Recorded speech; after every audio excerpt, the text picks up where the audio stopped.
Hi friends, Pandya store இடத்துல நடக்க போதுன்றது இந்த ஒரு வீடியோவில் ஒரு குட்டி ப்ரெமோவாக பார்க்கலாம் வாங்க. இங்கே சரவணனுக்கு ரொம்பவே கவலையாக இருக்கு. ஏன்னா தேவையில்லாமல் கல்யாணம் பண்ணிட்டு பிரச்சனை தான் வருன்ற மாதிரி ஃபீல் பண்ணிட்டு இருக்காங்க.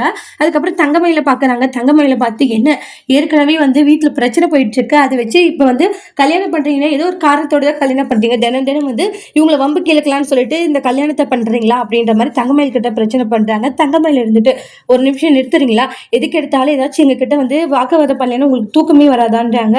நீங்க நினைக்கிற மாதிரி எதுவும் கிடையாது சரிங்களான்றாங்க. என் அம்மா தான் எல்லாத்துக்கும் காரணம், நான் எவ்வளவோ சொன்னேன் இந்த சம்மந்தம் நம்மளுக்கு வேண்டான்ட்டு, அவங்க கேட்காததுக்கு நான் என்ன பண்ணிட்டோன்றாங்க. ஏதோ நான் தான் எல்லாம் சொன்ன மாதிரி பேசிட்டு இருக்கீங்க.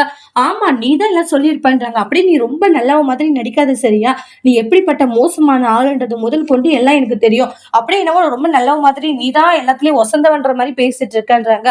இங்க பாரு, இப்படி அப்பாவி மூஞ்ச வச்சுதாண்டி நீ எல்லாம் ஏமாத்திட்டு இருக்கன்றாங்க. இப்படி எல்லாம் பண்ணி தானே என் குடும்பத்துல இருக்க எல்லாரும் ஏமாத்துறன்றாங்க.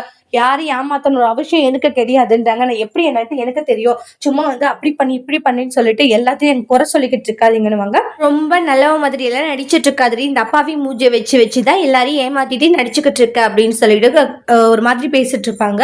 பழனி இதை பார்த்துட்டு ஏமா என்ன ஆச்சுன்றாங்க. இங்க பாருங்க சித்தப்பா, தேவையில்லாம இவங்க தான் என்னோட பேச்சுக்கு வராங்க, நான் என்னோட வேலையை பார்த்துட்டு தான் இருக்கேன்றாங்க. நீ போமா நான் பேசிக்கிறேன்றாங்க. டே ஏன்டா இந்த கல்யாணத்துல ஒரு பெரிய பிரச்சனையை பண்ணாலும் விடமாட்டியடா சரவணான்றாங்க. இவங்க குடும்பத்தை பார்க்க பார்க்க எனக்கு ஆத்திரமும் கோவமும் மட்டும்தான் வருது சித்தமாமான்றாங்க. கொஞ்சம் வாயை மூடிட்டு சரவணா, இந்த கல்யாணம் முடிவு வரைக்கும் பிரச்சனை எதுவும் பண்ணாதடா, தேவையில்லாம மச்சானும் கோவப்படுவாரு, கொஞ்சம் சைலண்டா இருடான்னு சொல்லி சமாதானப்படுத்திட்டு இருக்காங்க. அதோட இந்த ப்ரெமோவை முடிச்சிருக்காங்க. தேங்க்யூ.